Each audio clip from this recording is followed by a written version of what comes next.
the BigAl Podcast with your host, Al Bishop, unfiltered and uncut.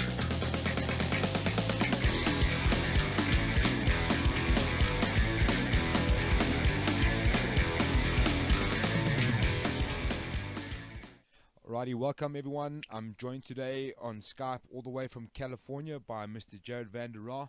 He's getting set to take on Andrew Vanderaa at EFC 66. Thank you very much for your time, brother, and welcome to the show. Thank you for having me. It's a pleasure, man.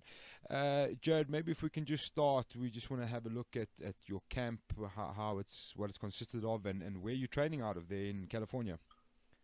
So I'm training out at Dan Henderson's Athletic Center.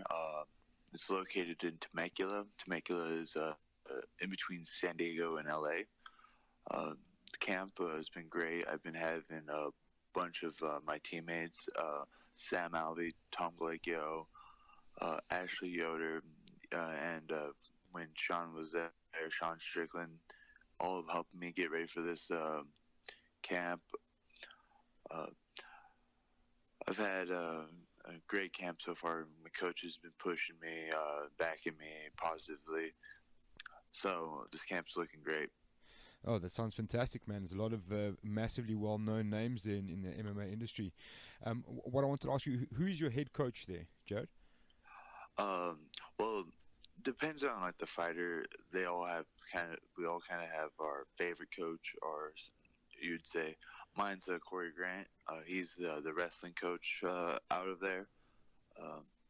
He's, me and him go back when I started my amateur career and when I first walked into an MMA gym right out of wrestling. So, the fact that he was a D1 wrestler, he was a NCAA finalist. He was a phenomenal good wrestler. He heard that I was coming out of high school, was wrestling, so he got excited and took me under his wing. Okay. And how did you get into MMA or into combat sports growing up? Some of it started at like my childhood when me and my cousin would just beat each other up. Yeah. And then when we got older, I just wrestled in high school, and then I just saw that I could take my wrestling into something else and in a sense not have it go to a waste. Okay. And so I went to MMA gym and bam. Okay. Wrestling seems to be quite a popular base for combat sports out there in the US. Yeah, I think it's just because high school, you can even get at a younger age where it's a lot more accessible than maybe, let's say, Brazilian Jiu-Jitsu, Muay Thai, or even boxing, just because of the availability in high school. And what do you think is a major difference with guys that have got a long wrestling background compared to other MMA fighters? The one thing I would say any wrestling background is great due to the fact that if you want to stop a striker, you wrestle him. If you want to avoid a jiu-jitsu battle with, let's say, a phenomenal black belt, you wrestle him and keep it on your feet, sprawling, defending the takedowns. So wrestling is a solid base. The only downside I've noticed as a viewer is, even though wrestling is a very important aspect, visually for a fan, it's not the most pleasing fights to watch, just kind of two hard wrestlers go at it. Sure. If you are maybe a fighter or a very big fan of the sport, you appreciate what they're doing. But for the casual viewer, wrestling is maybe the worst to watch. Yeah, no, fans are often always against like high intensity groundwork, man. I suppose it becomes very technical, and you have to kind of be in the game to really understand what's going on. Otherwise, it just kind of goes right over your head, eh? Exactly. And then your amateur career, what was that like? It was seemingly a reasonably long amateur career. So I had a long amateur career. One is I took notes from a few of my friends that were boxers. They were like, hey, just, get as many amateur career fights you can. It's not permanent. It's going to go off of your record. This is where you're going to take your majority of your losses. this is where you get to try stupid things, or let's say you learn a few tricks and you're like, oh, I could use that. You go try it in a fight, doesn't work, and you lose or you win. You're like, oh, I'm gonna keep that. I'm taking that away. So I did that, and I think more MMA fighters need to have a lot longer amateur careers, because unlike boxing, there's so much to the sport versus boxing, where it's just literally about 6 to 8 punches, and they even have 100 amateur careers before turning pro. So I had a very long amateur career for an MMA fighter. Okay. And do you think that that's going to benefit you going forward as a professional?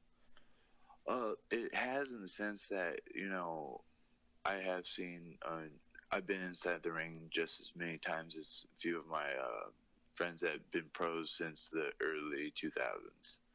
Now, maybe their experiences may be vastly different and they got paid for it, but, stepping in that cage each time, it becomes more of a familiar feel when you have the lights shining on you, when you have people screaming, shouting love or hate at you, stuff like that. So, it's definitely something I think it could play into anyone's advantage. Okay, awesome. Yeah, man, I think I have to agree with you that it's actually been a bit of law coming through in South African MMA, is that the guys are looking at trying to extend the longevity of amateur careers. Guys are talking about a minimum of 15 to 20 fights before they turn pro, obviously for those sort of reasons, to not, get deer under the lights, to say, to get a lot more experience before you turn pro. And I think it's quite a good thing, and a lot of guys they jump very quickly to turn pro, but obviously it's often financially motivated and things like that, and it's nice to see that some guys are still taking the amateur careers quite serious. Jared, what I wanted to talk to you about, obviously now we're getting ready to welcome you here at the EFC and in South Africa. How did your EFC contract come about, or did they reach out to you? Was it something that was in the works for quite a while, or how did that all happen? Well, they contacted me. They were like, hey, Jared, we have a guy. Do you want to fight him? We're going to do this, and that for you if you take it. So I sent the message over to my manager. He looked at it. He was like, what do you think? I'm like, well, I was offered one fight. That guy pulled out. It's on the same day. So I'm like, yeah, I'm already training for that guy. It's early in the camp. I could switch over, prepare for this guy, and call it a day. So that's kind of how it went on our end. My manager handled the fine print with the EFC. We kind of jumped on it as quickly as possible. I've been in basically a fight camp for the last 4 or 5 months, it seems like, just with a lot of people pulling out. So I was very excited to take this fight. So, and then I saw the record, and it's in a sense looks intimidating, but you kind of have to jump on a big fight like this if you want to move anywhere in your career. You can't just take people around your level or below your level to get anywhere. So I was like, you know what, I feel like I belong into the upper echelons of the fight world, so I can't be intimidated by someone that has like a 16, 17 and 3 record. I have to be able to face that guy if I'm willing to face someone in a different promotion with the same caliber or better. Yeah, no, 100%, man. And how much did you know about the EFC before then? I found out that I was living under a rock. Most people I knew have heard about it, but I was like, I have never heard of this promotion. I was like, so I did a little digging. I found out it was like the biggest promotion, and I believe Africa, not just South Africa. Yeah, sure. But yeah, I had no clue about it. I thought I might have even ran into the name, considering one of my training partners that help out a lot is Terry Sokoju, and he's never even brought it up to me. And he was from Cameroon, Africa, so I figured he would kind of let me know. But Nope. So it was kind of a like, oh, I didn't even know, and I just figured, oh, it's a great opportunity to even just go down to South Africa and just see what it's like. Yeah, no, 100%, man, and we look forward to having you here. Um, you spoke briefly about Andrew van Zyl there. There was a couple of things you mentioned in there. You know, you're a guy that you want to travel and you want to fight the top echelon guys, and you really want to experience, you know, the travel and fighting lifestyle. So, is there a lot of pressure now to leave your hometown, go and fight the champion? It's your first outing in the EFC. You're getting a crack straight at the belt. To take on this guy in his hometown, is there a lot of added pressure on you considering those sort of factors? No, not in a lot of ways. I don't mind fighting the guy in our hometown. It's actually, I enjoy it. It's kind of fun. Not to.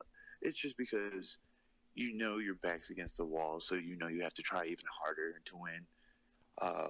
So that's always fun. You know, I mean, the 10-hour time difference is going to be a little rough on the first couple days. But I definitely think I could pull through. When I went to Poland last year to help Terry for KSW, it was a 10-hour difference also. So I know how to adjust to that time relatively quickly. But on this end, I'm the one fighting, not cornering. Now, getting the title shot for EFC it was pretty awesome that they called me for that. Though I've noticed a lot of fans are too displeased with that, just because they, you know, wanted me to at least have, you know, some EFC presence before just jumping up to a heavyweight title shot. And a lot of them are like, "Who is this guy? Is he even worth Van Zyl's time? You know, you're gypping us fans because we wanted this guy or that guy." And to those people, I do want to say that once those cage doors close, you'll notice that, you know, victory or defeat, that I'm going to be the guy, you know, you want to watch. You're going to want me there regardless if I win or lose, because I know I'm going to put on a show. I know Van Zyl is going to put on a show, and, you know, you shouldn't blink during this fight because we're heavyweights and anything could happen. 100%, man, and that's, I think, exactly what the fans would want to hear. I know it's always going to be tough getting a shot straight away like that. But I mean, I think it speaks volumes for a lot of things. I mean, firstly, for how the EFC as the biggest promotion in Africa consider you as a challenger for Andrew van Zyl. Otherwise, they wouldn't have sought you out all the way from California. As a promotion, it's a lot of logistics for them to get you and your team here to compete. So they wouldn't do it if it wasn't worthwhile, you know. And I don't think Andrew van Zyl, being the character he is, would accept that fight without acknowledging your skill, your talent, and potential you have for the EFC. So I do understand the fans' gripes as well, but I think there's a little bit more to play, and I think we're going to get treated to a spectacular fight come fight night, regardless. Yeah. And I mean, one thing a lot of people have to realize is the heavyweight division overall isn't the biggest division. So, you know, trying to, you know, you want your stars, you want your champions to get the fights that they need to boost themselves into the, you know, the bigger shows, or, you know, you want them to have the credibility. So you need to start pulling people from different countries, from different, for us, different states, just to build up your repertoire and let people know who you are. Yeah, absolutely, man. I just wanted to ask you, how much do you know about Andrew van Zyl? Are you the kind of guy who's studying a bit of tape to see what he's worth, or you kind of just going in trusting your instincts and your abilities? I looked at a few videos for momentarily. I don't like to watch videos myself because I believe that if you're a fighter, every fight you should improve your game, improve your weaknesses, improve your strengths. So, I mean, I don't want to be watching a video of Van Zyl and expect that fight when I know damn well he's training hard and he's going to be better than what he was in his last fight. So I don't watch it. I do have my coaches, do that. That's that's what they're for. They're supposed to do all that. They're supposed to pinpoint all that stuff. My only job is to focus on training, make sure I'm doing everything to be able to beat Vanderaa. So I don't really know too much about the guy. So I know my coach has been guiding me in the direction on how they want me to fight him. So that's all I know, and that's the plan. All right, man. And just winding down there, Jared, what can fight fans expect from you come fight night? I'll tell you, expect 5 rounds. Do not. I mean, just don't blink and don't expect this to be a 1-round fight. I've noticed that Vanderaa, one thing I've noticed was he could take a lot of punishment. Yeah. But so can I. So, I mean, we both have pretty strong chins. So that could play into just a 5-round beatdown of each other. But I mean, like I said, this is heavyweight. No matter how strong your chin is, no matter what, we have so much power behind our punches and kicks and, all of our arsenals. It's just a matter of one hit, one of us could go to sleep. So just keep your eyes glued to the screen and enjoy the fight. 100%, man. And any last message for Andrew Vanderaa? Let's go in there, beat the shit out of each other, and call it a day. I like that. That's fantastic. Jared, man, we really look forward to having you here. We wish you all the best for the last bit of your camp, and we hope you have a really safe travel. I know it's going to be a bit of a long flight, and it's going to be a bit only of 30 hours. Yeah, geez, I don't envy you for that. And then you got to land here, 10 hours time difference, add on a bit of altitude into the mix there. And yeah, man, it's going to be an interesting few days for you, but we're really excited to have a new heavyweight prospect of your caliber here. I'm really excited to see Andrew Vanderaa attempt to defend his title again. And I know, man, the fans might be giving you a bit of slack, but I think after fight night, you're probably going to win a couple of fans, and we really look forward to having you here, man. Yeah, thank you guys for having me, and I can't wait to be there. 100%, brother, and thank you very much for your time, and enjoy the rest of your day, man, and we're out.